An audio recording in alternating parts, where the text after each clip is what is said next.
Olá, povo, tudo bem com vocês? Vamos de mais aula. Hoje o assunto é Primeira Guerra Mundial, um assunto não tão agradável, porém a gente vai ter que contar detalhes.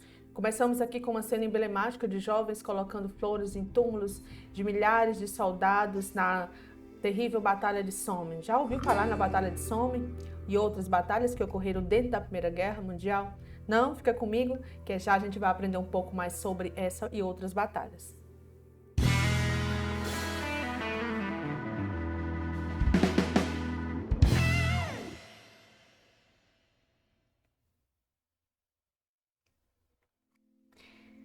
Olá, meu nome é Francilúcia, sou professora de História, estamos aqui no canal Mais História e hoje nós vamos estar falando sobre a Grande Guerra. Já te convido para se inscrever, compartilhar este assunto com mais pessoas para que o conhecimento possa ser aprofundado. E aí nós temos uma cena emblemática que mostrou milhares de pessoas mortas. E a gente pode ver que, segundo historiadores, foi uma das batalhas mais sangrentas ao longo da Primeira Guerra Mundial, da qual, em 141 dias, desde julho a novembro de 1916, entre Grã-Bretanha e franceses contra alemães, ao longo do rio Somme, várias pessoas estarão morrendo. Só no primeiro dia de conflito, mais ou menos 30 mil soldados vão morrer. Desses 30 mil, 20 mil vão ser britânicos. E a gente pode destacar em uma dessas cidades, a cidade de Accrington. Accrington é uma das cidades onde vai ter mais ou menos 600 soldados de uma vez só vindos para essa cidade. Você imagina a tristeza que houve do funeral de milhares de pessoas enlutadas nesse dia. O que será, né, pessoal, que leva esses estados-nações a não optarem por outros meios e aí sim investir em armas de guerra? A gente vai ver que ao longo da Primeira Guerra Mundial, milhares de equipamentos e armamentos vão ser utilizados e que esses armamentos vão estar levando em consideração vidas que não vão estar sendo levadas em consideração, vidas humanas que vão estar participando disso, né? E aí a gente pensa, por que as nações decidem optar por ações bélicas? Quais esses interesses que podem talvez ser mais importantes do que a própria vida humana? Então, dentre esses e outros assuntos, fica ligado que nós vamos estar aprendendo quais foram as repercussões, as consequências e tudo que houve de horror dentro dessa guerra. Bora lá! E por marcar o início do século XXI como um dos principais acontecimentos, é que ela vai estar trazendo à tona muitos dos conflitos que já estavam se armando antes de começar o conflito em si. Então, teve várias tensões, várias alianças antes do ano de 1914, que aconteceu o início da Primeira Guerra. Enquanto no Brasil estava acontecendo, iniciando a República Oligárquica, estava acontecendo na Europa várias tensões.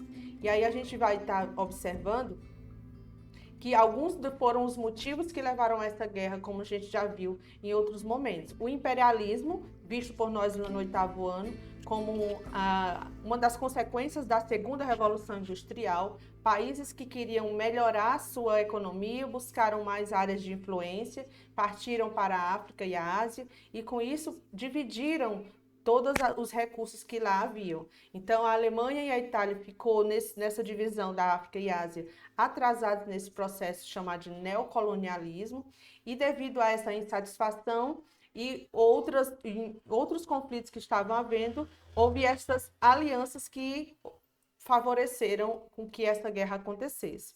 Então, no final do século XIX, acirrou-se muitas disputas entre as potências, que a gente vai chamar de grandes potências europeias. A França recém-unificada, a Alemanha também disputava minas de carvão, certo? E do outro lado tinha a Grã-Bretanha, que também, junto com a Alemanha, estavam disputando a supremacia que era industrial.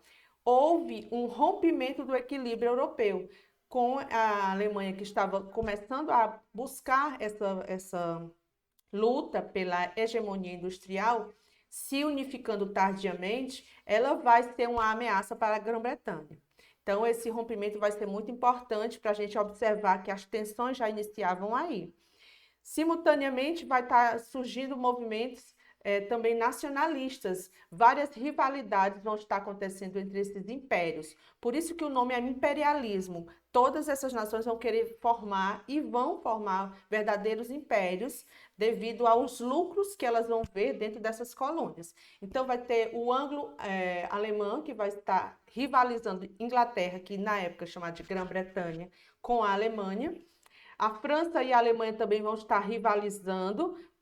Logo após a guerra de 1871, da Guerra Franco-Prussiana, onde a Prússia, que vai ser futuramente a Alemanha, ela vai vencer essa guerra, vai tomar da França Alsácia-Lorena, região de carvão e de minério. Isso vai fazer com que haja um sentimento da França de revanchismo, o revanche francês. E também austro-russo.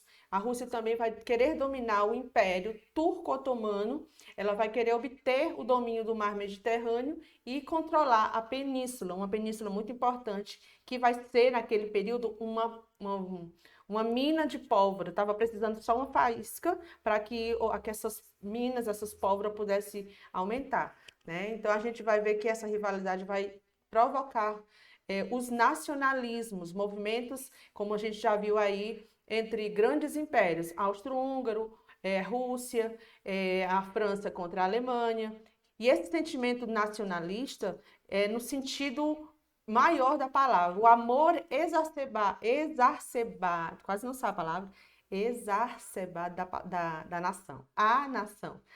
E o sentido de eu achar que a minha nação é melhor que a outra vai ser também no mesmo perfil de dizer que eu quero que a outra nação morra para que a minha se sobressaia.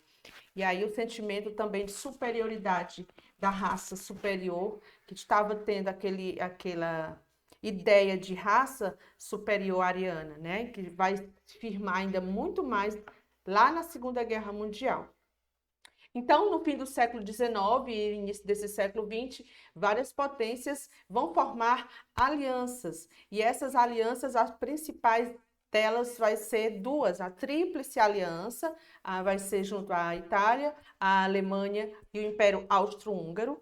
Lembrando que a Áustria aqui vai ter vários povos, chamados também de germanos. E o sonho da Alemanha é reunir a grande Alemanha, juntar todos os povos germânicos em um povo só. Por isso eles ficam no mesmo local, ficam na mesma aliança. E todas essas alianças foram por detrás dos panos, porque eles sabiam que se iniciassem um conflito armado individualmente, tanto a Grã-Bretanha quanto a Alemanha tinham forças bélicas muito fortes e ambas não suportariam, e com certeza seria trágico. Então, eles precisavam se aliar com outras pessoas de mesmos interesses. E do outro lado, a Tríplice Entente, que vai estar França, Grã-Bretanha e Império Russo, que vão ser outras potências. Nós vamos estar vendo depois nos mapas que vão ser a Tríplice Aliança, Impérios Centrais, e os outros vão estar mais aos arredores. Dentro desse sentimento de pertencimento e de nacionalismos, nós vamos ter o pan-eslavismo, onde a Rússia vai querer formar a grande Rússia, né, com o povo russo, todos no local só, visto que a maioria eram povos eslavos, e eles queriam unificar-se em um plano só, com um interesse só, principalmente para deixar de lado, para não permitir que a Alemanha se sobressaia na questão da indústria. O pan-germanismo, como eu já falei, era liderado pela Alemanha. Ela queria juntar todos esses povos germânicos na Europa Central. E a sua grande aliada vai ser a Áustria, que no caso, naquele período era chamado de Império Austro-Húngaro. E como eu já havia falado, o revanchismo francês vai fazer com que a França seja inimiga da Alemanha, fazendo com que a França se junte aos interesses dos russos para combater o avanço alemão. E aí a gente vê uma imagem de época falando sobre esse revanchismo. A revanche contra alemães era relembrada constantemente nas escolas e revistas especializadas no assunto. Aí nós vamos estar observando aqui no mapa que essas potências centrais que vocês observam aqui, Elas são a Alemanha, o Império Austro-Húngaro e Itália, vão ser as potências centrais, vão estar ao centro. Opa! E aqui nós vamos ter a Tríplice Entente com o Reino Unido, a França e a Rússia, que na época era chamado de Império Russo, certo? E esse é o contexto, esse é o formato da Europa no período que antecedia a Primeira Guerra Mundial. E aqui a gente tem um outro mapa mais específico do Império Austro-Húngaro, da qual o desejo da Alemanha era fazer uma grande linha férrea que pegava aqui na Alemanha e ia passar por toda essa região, atravessando toda a África, o Império Austro-Húngaro, e vai passando mais adiante, e isso ia fazer com que o Império Russo ficasse dividido, ficasse como se fosse impedido de atravessar devido a essa linha férrea. Como o grande projeto era esse, então a Rússia cabia a ela juntar-se à Sérvia, juntar-se com outras potências também e vão estar lutando contra este projeto.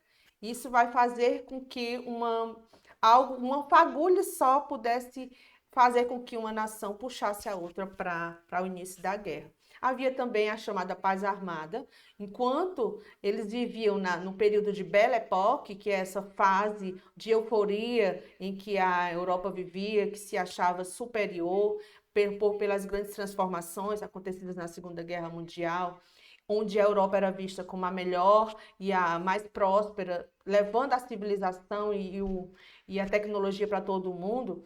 Enquanto isso acontecia por detrás ou debaixo dos panos, acontecia essas alianças, eles iam se armando, né? Eles se organizavam, mas aí iam adotando políticas militares para produzir armas e munições para uma possível guerra. Então, essa situação permaneceu um certo equilíbrio por um tempo, porém, como eu falei, só bastava uma coisa acontecer para que isso fosse mais forte e levasse a uma guerra. E qual foi a fagulha, qual foi o ponto que levou? Em meio a esses movimentos nacionalistas, a Sérvia se opôs a essa anexação que estava acontecendo, estava querendo ser formada do Império Austro-Húngaro com a Península Balcânica. Então, ela se alia com a Rússia, junto com essa política de alianças. Porém, o que vai acontecer?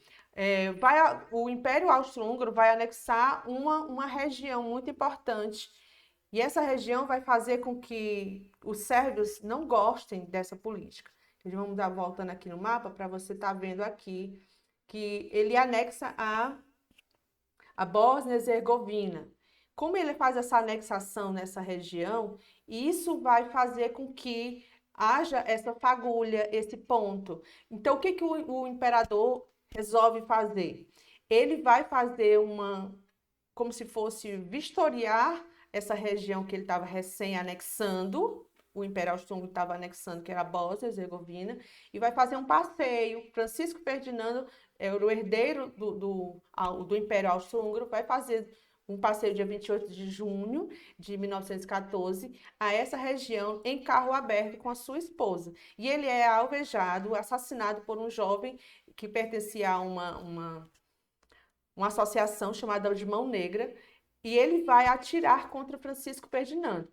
Então, esse jovem vai ser o Cravilho, príncipe, ele vai também ser vítima também desse momento aí, desse grande atentado, certo? Então, esse acontecimento foi o estopim. Quando falou em estopim, significa que foi só a fagulha que precisou cair naquele barril de pólvora que estava acontecendo lá na Europa. Então, quando a Sérvia se vê ameaçada, quando a Sérvia se vê bem aqui ameaçada e diante de uma imposição do Império Austro-Húngaro de se render e ele não se rende, o que acontece? O Império Austro-Húngaro vai declarar guerra contra a Sérvia. Ao passo que ele vai declarar guerra contra a Sérvia, deixa eu colocar aqui Quando o Império Austro-Húngaro decreta guerra contra a Sérvia, o que vai acontecer? A política de aliança vai ser acionada. É como se fosse empurrar um dominó, que um vai puxando o outro. Então, ao mesmo tempo, o que vai acontecer? A Rússia, ela vai vir ajudar os sérvios. E à medida que isso acontece, o Império Alemão vê o Império Austro-Húngaro sendo ameaçado e vai declarar guerra ao Império Austro-Húngaro. Como o Império Alemão queria acabar logo com essa guerra em pouco tempo, ela invade a Bélgica para chegar na Alemanha, na França, melhor dizendo. Quando ela entra numa potência que estava neutra até então, a Bélgica, ela vai fazer com que a Inglaterra ela vá se opor a isso e vai declarar guerra contra a Alemanha. Quando isso acontece, gente, todos os jogos de interesses são colocados em risco. Os dois lados, então, tanto a Tríplice Aliança quanto as potências centrais, que vão ser potência central, o Império Alemão, Império Austro-Húngaro e a Itália, eles vão estar se unindo contra o Império Russo, a Inglaterra, no caso, se juntar com a França. E essa política vai levar o conflito a várias fases. Nós vamos ver que, de início, eles pensam que a guerra, nós estamos em junho, né? Quando chega em agosto, ele se inicia praticamente com todas essas políticas de aliança, dos dois lados procurando procurar outros países para se aliarem. Juntou-se essas potências centrais com o Japão, o Tríplice Entente, e a Itália manteve-se neutra por um período. Do início dessa guerra, ela vai dizer que no momento ela está neutra, né? Mas depois ela entra em defesa mais tarde da Tríplice. A Tríplice Entente. Imaginava-se que esse conflito fosse terminar cedo, como eu falei, porém vai com toda a força. Guerra de movimento é a primeira fase iniciada para esse conflito. E vai durar de agosto a novembro. E é tanto que eu pedi que vocês dessem uma olhada sobre algo que marcou esse período, que foi o Natal de 1914, onde, mesmo em guerra, eles puderam, por alguns momentos, viver um momento de sanidade, a conversa onde a diplomacia entre eles, tão sábios e tão educados que eles viviam na Belle Époque e agora estavam se vendo em um conflito armado, eles tiveram a trégua de Natal. E aí a gente se imagina como é que um povo que se dizia tão superior, onde jamais pudesse entrar num conflito tão grave, agora estava em meio a conflito tremendo, nunca antes visto, certo? No mundo inteiro. E diante dessa guerra de movimento, que ela vai durar de 1914 até 1915, a Alemanha vai colocar um plano no papel, só ficou no papel, que era a ideia de fazer um arrodeio, um arrodeio sobre a França para que pudesse primeiro terminar com a França e dominá-la, para depois ir contra o Império Russo, porque ele achava que era impossível ter duas linhas de frente, né? No caso de frente, ter de um lado combatendo contra os franceses e de um outro lado e ingleses e do outro lado combatendo contra o Império Russo. Só que isso não vai ser possível. Esse plano Chip não foi bem sucedido. Ele invadiu com a Bélgica, né? Violou esse termo de neutralidade, como eu falei que a Bélgica tinha, e diante disso a Grã-Bretanha entra. E aí, quando ela invade a Bélgica, ela penetra no território francês, com pretexto a Inglaterra vai e entra para declarar guerra à Alemanha. E essa ofensiva russa oriental vai fazer com que os franceses tenham um plano maior e numa batalha muito forte ocorrida neste ano, Batalha de Marne, vai fazer com que a França se saia melhor diante do conflito com a Alemanha. E uma outra fase que também vai ser muito interessante no sentido de estudo. Os alunos sempre gostam de estudar a guerra no sentido por conta dos movimentos, da euforia, talvez de se ver, mas viver no conflito é a grande questão. Você ver o que aconteceu, só ler um fato, não participar, não faz daquele conflito algo interessante. Mas dentro da guerra de trincheiras, ela vai provocar algo que estabilize essas forças durante 3 anos. Durante 3 anos, as pessoas dentro, vocês veem aí a imagem, deixa eu tirar essa daqui. Acho Castro, se vocês estão vendo. Aqui vocês veem a trincheira falada, os buracos feitos, não eram apenas pequenos buracos, eram verdadeiros túneis que tinham entre eles. E enquanto isso acontecia, de um lado ficava o frente ocidental, oriental, no caso o Império Central de um lado, e as forças da Rússia de um outro lado. E nessa terra chamada Terra de Ninguém, qualquer um que se posicionasse nessa posição, com certeza era um homem morto. A ideia era tomar a trincheira que vem logo em seguida, certo? É uma guerra estática durando 3 anos, onde passaram meses dentro dela, durante períodos longos de inverno, de chuva, passar tempo com feridos, juntar com falta de comida, juntar com ratos que apareciam. E nessa época não havia também penicilina, então os ferimentos eram graves, não tinham como sarar rápido, e as pessoas ficavam perto de lugares e de pessoas mortas durante um bom tempo. E isso, gente, trouxe problemas psicológicos gravíssimos para todos esses que viviam nessas condições. Então, nessa fase, esses exércitos adversários procuravam firmar suas posições.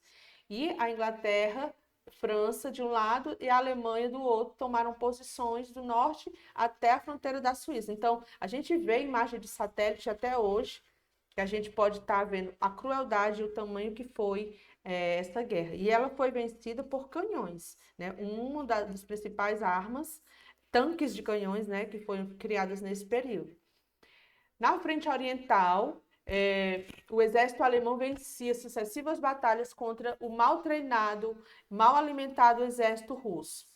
O czar Nicolau II vai estar enviando para a Primeira Guerra justamente homens que eram camponeses, porque nós estaremos vendo que a Revolução Russa, na próxima assunto da nossa aula, nós estaremos vendo que o povo era a maioria camponês, não tinha nenhuma ideia de participação de guerra, e foram eles que foram participar da guerra contra a Alemanha e tantos outros países. Então, as contínuas derrotas russas vão acelerar a deposição do czar Nicolau, a queda do que ainda estava acontecendo em pleno século XX, que é um regime absolutista do estilo feudal que estava acontecendo na Rússia.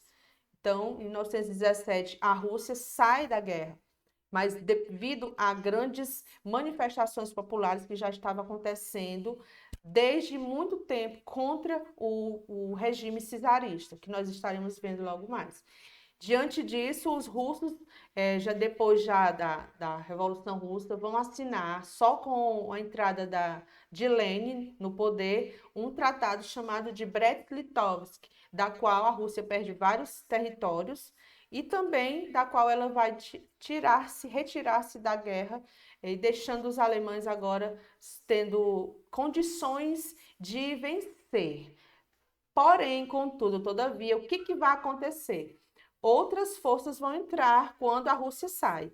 Então, uma das principais razões para que os Estados Unidos entrassem na guerra vai ser a saída russa, porque os interesses dos Estados Unidos em que a Inglaterra ganhasse eram maiores. Mas vamos estar dando uma olhada agora nos principais artilharias que estavam sendo formadas e armamentos que estavam sendo produzidos para a guerra. Tanque de guerra, aí você está vendo, onde era comandado por um oficial e trazia muitas formas de entrar e vasculhar aquelas trincheiras. Foram esses tanques que fizeram com que essas guerras de trincheira fosse acabada com o tempo. Além de outros, nós temos os gases tóxicos que estavam sendo colocados, o gás cloro foi usado a primeira vez, além dos aviões, além de metralhadoras, além de submarinos, todas essas armas químicas estavam sendo usadas naquele período. O poder de destruição eram tremendos, essas invenções tecnológicas e armas, né, elas foram estratégias militares de ataque e também de defesa, e muitas das pessoas, inclusive mulheres, entraram aí para a produção de armas, né? Deixando de produzir alimentos para produzir artefatos, resultando também no esforço que tinham de destruição que esses armamentos traziam. Então, os alemães foram os primeiros a utilizar as armas químicas, lançando gás venenoso contra as trincheiras inimigas, e esse vapor provocou violentas náuseas e muitas mortes, e morte por asfixia, prejudicando também várias pessoas que tiveram que ser colocadas em leitos, né? Mortes em massa dos combatentes. Estaremos vendo aqui outros armamentos, lança-chamas, submarinos e encoraçados. Aqui eles estão usando essas máscaras e que vão estar provocando desastres tremendos. E no início de 1917, ela adotou essa tática de submarino, da qual ela vai afetar um dos navios, afundando várias pessoas que estão nesse navio são também estadunidenses. Isso vai fazer com que esses 128 cidadãos norte-americanos possam fazer com que os Estados Unidos, como um pretexto, entrem na guerra. Mas o que estava acontecendo também ao mesmo tempo? A Rússia saía, se retirava da guerra. À medida que ela saía, era mais interessante ajudar, porque ela tinha muitas dívidas com os ingleses, né? Os ingleses para com os Estados Unidos. Ela não era interessada que a Inglaterra perdesse a guerra. É interessado que ela continuasse vitoriosa e assim pudesse, com o tempo, pagar suas dívidas. Então, ela se aliou à Tríplice Entente e vai ajudar a acabar com a Tríplice Aliança. Então, a entrada dos Estados Unidos da guerra vai fazer com que outros países também entrem na guerra. A gente vai ver aí, Estados Unidos vai declarar guerra à Alemanha, Cuba vai também declarar guerra ao Panamá, na Grécia, vai declarar guerra à Alemanha, à Áustria-Hungria também. E aí a gente vai ver que as colônias desses países europeus na África, entre si também vão estar guerreando. E o Brasil também vai estar tendo seu navio colocado também, afundado pelos alemães, ele vai se engajar também do lado da Entente durante a Primeira Guerra Mundial. Em virtude da paz selada com os russos, alemães deslocaram suas tropas para a frente ocidental, lançando uma poderosa ofensiva apoiada pela aviação, pela artilharia pesada. Recomeçava a guerra de movimento, mas os países da Entente conseguiram reagir na Batalha de Marne, mais uma sangrenta batalha ocorrida. Então, várias foram essas batalhas. Não precisamos aqui se ater ao nome dessas batalhas, o importante é saber as consequências dessa batalha. Graças à superioridade econômica militar de uma potência como os Estados Unidos, que não tinha, que tinha várias coisas a seu favor, inclusive forças bélicas, e estavam com um exército muito mais preparado, estavam assistindo antes a guerra só de longe, então ela com toda a força ela vai combater os alemães. Guilherme II, Kaiser Guilherme II, que estava sendo o chefe de Estado também naquele período na Alemanha, ele vai renunciar, vai pedir para sair do governo, vai ser implantado uma república, chamada República de Weimar também lá na Alemanha, e vai ser assinado um armistício, finalizando a Primeira Guerra Mundial. Vários foram os tratados que ocorreram, certo? E vai se encerrar esses armistícios no Tratado de Versalhes. Porém, antes disso, o que os Estados Unidos propuseram? Eles propuseram os 14 pontos de Wilson. O Woodrow Wilson vai estar sendo esse presidente aí na liderança. Ele vai propor uma guerra sem vencedores. Porém, a Tríplice Entente, a Grã-Bretanha, ela não vai aceitar esses pontos, dos 14 pontos de Wilson. Ele vai propor um tratado em Versalhes, ou seja, vai culpabilizar totalmente a Alemanha pelos acontecidos da guerra. Ela vai fazer com que todos os custos da guerra, de mais de 70 milhões de soldados, mais de 10 milhões de mortos, de 20 milhões pessoas feridas, 6 milhões de pessoas prisioneiras, 10 milhões de refugiados em toda a Europa, 1 bilhão de projetos disparados, 180 bilhões de dólares gastos. Ela vai culpabilizar tudo, toda essa estimativa de investida na guerra para a Alemanha.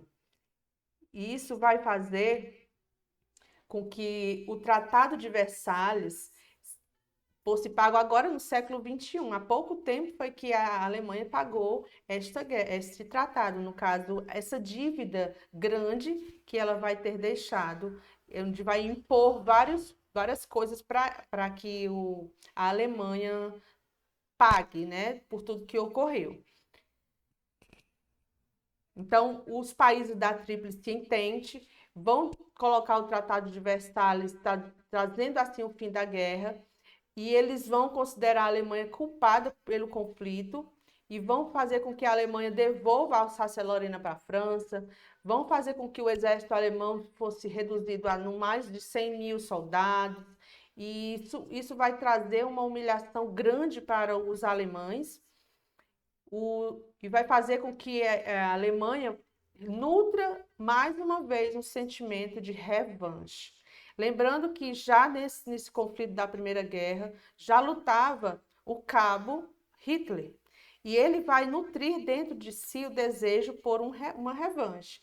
E protagonizará daqui a pouco mais, nós estamos em 1918, que foi o final da guerra, em 1935, a eclosão da Segunda Guerra Mundial, justamente por consequência do sentimento de revanche criado graças ao Tratado de Versalhes, imposto aos alemães. Aqui vocês veem alguns líderes na época, chefes de Estado das potências vencedoras durante a Conferência de Paz.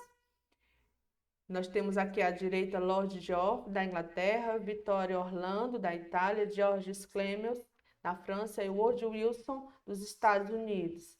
E aqui nós vamos estar vendo o chanceler austríaco Karl Renner, saindo do castelo de Saint-Germain, em 1919, após assinar esse tratado de paz com a Áustria e as fronteiras nacionais. E aqui é uma reunião da Sociedade das Nações em Genebra e a tentativa de criar uma organização mundial para preservar a paz. Uma das consequências vai ser a criação da Liga das Nações, em 1919. E essa organização vai ser responsável seria responsável pela manutenção da liberdade e a paz entre os países. Porém, a Liga vai ter esse objetivo fechado ou não acabado, porque a Inglaterra nem os Estados Unidos vão querer participar deste tratado. Isso vai fazer com que ela seja fraca e vai facilitar com que ocorra uma outra guerra alguns anos mais tarde. Consequências: saldo trágico de 20 milhões de mutilados, 13 milhões de mortos. Vai ser criado, como eu falei, a Liga das Nações em Genebra. Já nasceu enfraquecida porque faltava essa legitimidade, né? Não tinha participação de Alemanha, que estava derrotada, nem da Rússia, porque ela estava comunista, não participou, e os Estados Unidos também, graças aos tratados de Versalhes e a não aceitação dos 14 pontos de Wilson, também não vai participar. E graças a isso, agora os Estados Unidos vai ser a grande potência mundial. O que antes era toda a Europa vista como o lugar da tecnologia, do desenvolvimento e o que a gente pode dizer de melhor que estava acontecendo, estava agora devastada, estava destruída. Quem vai financiar a reconstrução dessa Europa? Os Estados Unidos. Então, ela vai ser a grande credora, ela vai investir emprestando para essas nações se reerguerem. Então, isso vai fazer também com que essas nações dependam dos Estados Unidos e que vai acontecer logo mais em 1929 a quebra do capitalismo ali nos Estados Unidos, a quebra da Bolsa de Valores, e vai fazer com que muitas pessoas prefiram um governo autoritário do que participar de um governo capitalista. E em meio ao comunismo, que estava se aumentando agora lá na Rússia, com a Revolução Russa, que nós estaremos vendo logo mais, o que vai acontecer? grandes poderes, regimes autoritários vão estar aumentando, principalmente dois grandes regimes que vão ser os protagonistas, abre aspas, da Segunda Guerra Mundial, o nazismo e o fascismo. Nazismo na Alemanha e o fascismo na Itália. E aqui nós temos o surgimento de vários outros Estados-nações naquele período após a Primeira Guerra Mundial, que vai ter todos esses que vocês veem, Finlândia, Estônia, Letônia, Lituânia. Aqui a gente vai ter o corredor polonês na Polônia. Aqui outras nações vão estar surgindo, países novos como Iugoslávia, Romênia, Bulgária, Tchecoslováquia, a Áustria, a Hungria. Todos esses países antes eram um império austro-húngaro, agora vão ser países. Então, é a mudança que vai estar acontecendo no mapa mundi após a Primeira Guerra Mundial. E é isso, gente. O assunto aí, essa paz que a gente quer, não vai durar por muito tempo. E falar de paz, falar de uma pessoa que vive tranquila, como esse pássaro que pode ficar tranquilo pelos lugares, é falar que a importância que tem as pessoas e a comunicação entre essas pessoas, né? Eu quero que vocês estejam atentos para a Revolução Russa, que nós estaremos vendo logo mais, e vendo que ela vai ser muito importante para compreender os motivos que levaram também à Segunda Guerra Mundial. No mais, é isso sobre a Primeira Guerra. Vocês podem estar vendo, revendo novamente e lendo seus livros para esclarecer qualquer dúvida.